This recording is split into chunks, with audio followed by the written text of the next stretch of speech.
Hello everyone, my name is Norma and today I'm taking you on a foodie tour. I've already taken you on foodie tours that are in downtown Las Vegas and the Arts District, so I thought it was time that I took you to one that was on the Las Vegas Strip. But I feel like we're missing somebody. Oh my god, it's Tommy Tom! How's it going? Hi, how are you? So good to see you. Oh my god, I'm so excited. So we're finally doing a Las Vegas Strip foodie tour. We're so excited to have you. It's going to be fantastic. So I heard we're going to 4 places today? Right, so we are touring the Venetian, the Palazzo, and the Wynn, and we're going to be trying 4 of the best restaurants that these properties have to offer, and along the way we'll give you the distinctive tour around the property and some of the cool information along the way. Awesome. I haven't had breakfast yet, so I'm starving. I hope you're Let's hungry.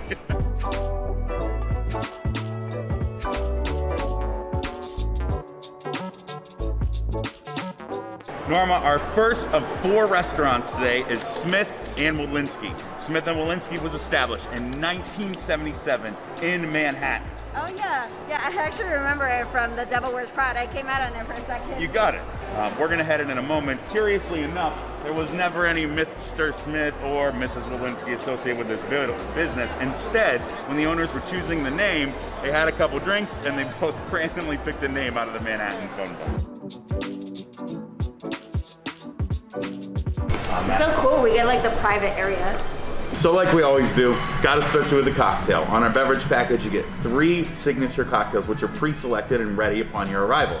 This one is their Old Cuban. It's kind of like an elevated mojito. So they use Bacardi Superior rum, fresh squeezed lime, fresh mint, and instead of using soda and simple syrup, they use the Luca Prosecco. So you get a little sweetness and you get those bubbles, but you don't have that sugary artificial taste from the simple syrup. The nice thing about bubbly drinks too is they actually open your stomach a little bit.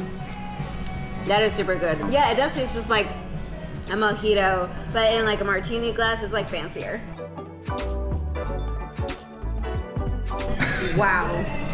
I'm really happy this is our first one. I hope you're hungry, but you know the drill by now. So we always serve more food than we need to. So if there's a couple things along the way people don't want to try, then there's more than enough food for everybody. So we're starting off right here in front of you with our beautiful burrata plate. The burrata is the star of the dish. It's a type of mozzarella. It's softer, lighter, sweeter. We tried it at 7th and Carson. Yeah, I love burrata. It's amazing. So this is lightly finished, extra virgin olive oil. On the bottom is a special pesto made with pistachio. And you've got their house-made ciabatta and some tomato compote. Those are reduced tomatoes, so they're gonna have beautiful sweetness. First bite.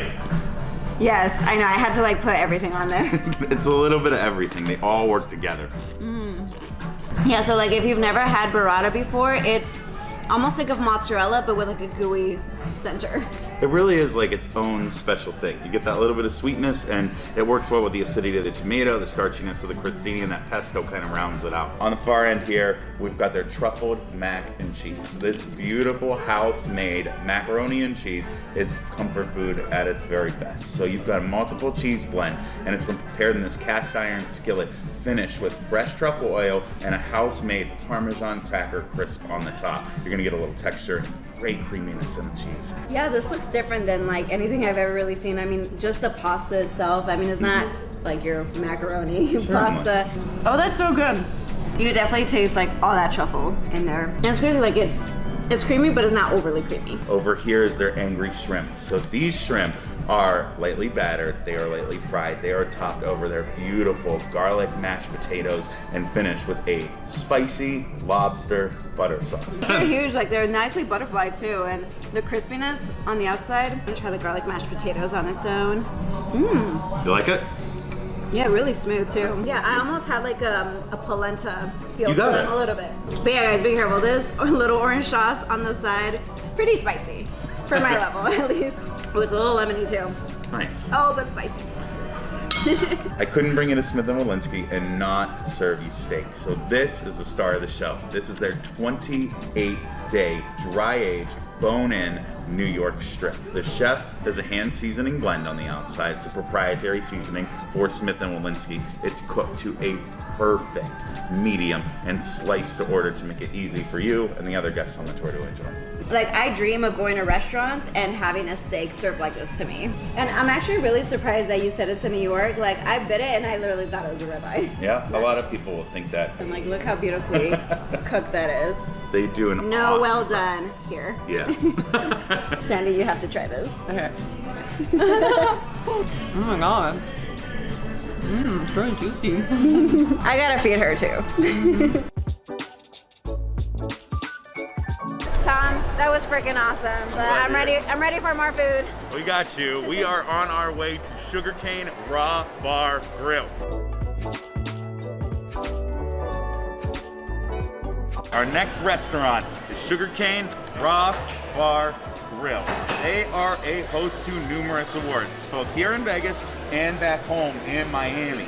This is one of the newest restaurants at the Venetian, and it's relaxed but lively. The design is inspired by old Havana, and the kitchen actually has 3 separate rooms that each execute a different part of Chef Timon's signature menu. So here we are doing a little fun riff on a cocktail here. So this one is called the Strawberry Balsamic. It's exactly what it sounds like. It's vodka, fresh muddled strawberry, fresh squeezed lime, maple syrup, and they finish it with balsamic vinegar. So you get this little tang on the finish. And it's not a balsamic cocktail. It's very strawberry and vodka forward, but that balsamic gives you a nice little hint on the end. Really like mouth watering. Like it does something to you. You start like salivating. You're right, I don't really taste much of the balsamic in there, but it's still really good. So I really love how everything is already like sectioned out for you. Like this is all for one person, right? Absolutely. This is what every single person is going to get on the tour, served individually for themselves. This is their goat cheese croquette, lightly fried, and it is served over a bed of membrillo. That is a Spanish jelly made of the pulp of both guava and quince fruit. Gives you a nice sweetness to go with that creamy goat cheese. I was not expecting this to be that creamy. Yeah? It's like the softest bite ever. Yeah, you're right. It's like a really awesome, like sweet little jelly. Next up, I got your bacon wrapped date for you. So that bacon is actually a special sausage called linguiça. It's a pork sausage and it's been seasoned with garlic and paprika. They wrap that around the date, and inside the date you have manchego. That is a hard sheep's milk cheese. And on the bottom you have this beautiful mustard seed aioli. Make sure you get some of that sauce in your bite because it rounds out all the sweet, the tart, and the salty. That's so sweet in the middle. Like, that's a really good quality date. So I have tried many dates, but this is the first one that actually is like stuffed with pork sausage in the middle, and you can like taste it right away as you bite it. So this is hamachi crudo. Features yellowtail. Yellowtail is this beautiful fish. It's got a nice consistency like tuna, but it's got a clean whitefish flavor, similar to maybe walleye. This fish has been lightly dressed with chili oil, and it's finished with house seasoning, crispy rice, and then on the bottom, you've got this beautiful sriracha aioli, which is definitely going to give you some heat. So be sensitive to spice. Be careful with that bite. I mean, I'm not going to not eat it. Yeah. So I see the spice you're talking about. Yeah. It's not super strong, but it does creep up on you a little bit. That's what I was just going to say. Give it a second. You know. Yeah. Oh my God. Crispy pig ear on top, and the pig ear, it's crisped up, so it's almost like this really thick cut bacon. It's kind of like a pork salad. Who doesn't want a bacon salad? Underneath that, you've got this gorgeous papaya salad with a beautiful citrus vinaigrette to finish it off. That is really good. It's like, I think so. It's mainly sweet. Mainly sweet, a little bit of savory, but I think I like the crunch of it all. I mean, it really does remind me of bacon a little bit. We're gonna go ahead and move on to the next place. Where are we going? We are headed to Milos. It's right across the way here at the Venetian. Yeah, it really is. It's like 10 feet that way or something like that. This place is pretty special. Estiotorio Milos is touted as the best Greek restaurant in the world. Kostas is also known for his tomatoes. He works with special farms in California to source the best tomatoes he can for his Greek salad. When we walk in, you'll see them piled high. If you get close, you can even smell them in the air. Yeah, you could definitely smell the tomatoes already, and we walked in like 3 feet into this place. One of the things that starts every visit to Milos is their bread. So they bake this beautiful, rustic, wood-grilled sourdough. It's made from scratch here in the bakery, and they serve it with fresh-cut oregano tableside. You just saw the young lady cut that. Then they finish it with some extra virgin olive oil they pour tableside. The extra virgin olive oil here is very, very special. It's produced in Greece by the owner's sister, and it's called My Sister's Extra Virgin Olive Oil. I'm a sucker for bread. Like, it's my #1 item in my diet. First up, Norma, we have your traditional Milos Greek salad. This salad is done with those beautiful tomatoes that I was telling you about out front. Slightly dressed with the extra virgin olive oil, Greek oregano, English cucumber, red onion, green bell pepper, and Kalamata olives. The cheese that you see on the side is pretty special. So it's a barrel-aged feta cheese. These are really meaty tomatoes. Like, look how thick that goes all the way through. Like, it's more like of the actual tomato than the juice itself. Now, usually I am used to having more like Greek salads, well, at least here in America, that is served with lettuce, but there's none of that here. It's just like the main ingredients. Fresh ingredients, lightly dressed with that extra virgin olive oil. No, but yeah, the dressing at the very bottom is like very lightly savory. It's really good. It's almost like a very, very light vinaigrette. Ooh, this looks so good. So this is literally called the Milos Special. This is a dish they are known throughout the world for. Paper thin eggplant and zucchini.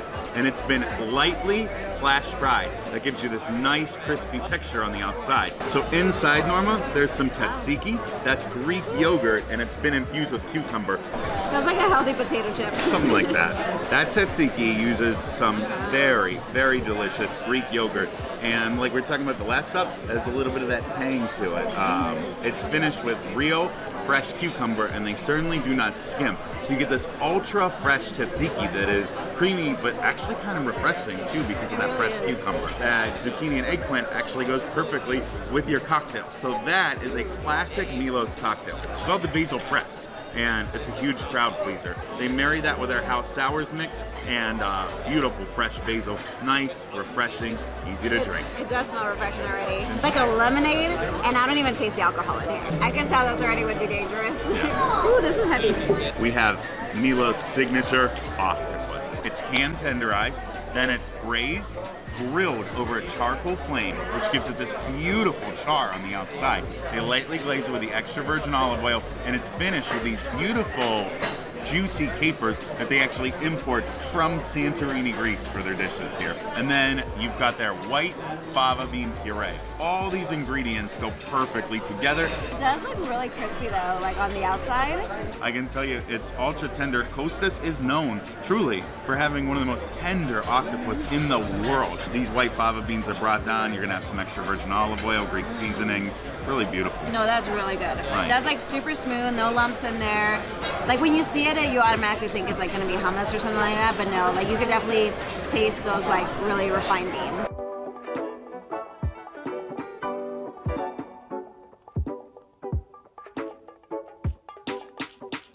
Just left the Venetian and Palazzo. We're gonna walk over this bridge. We're gonna head over to the Win and Encore. Last stop.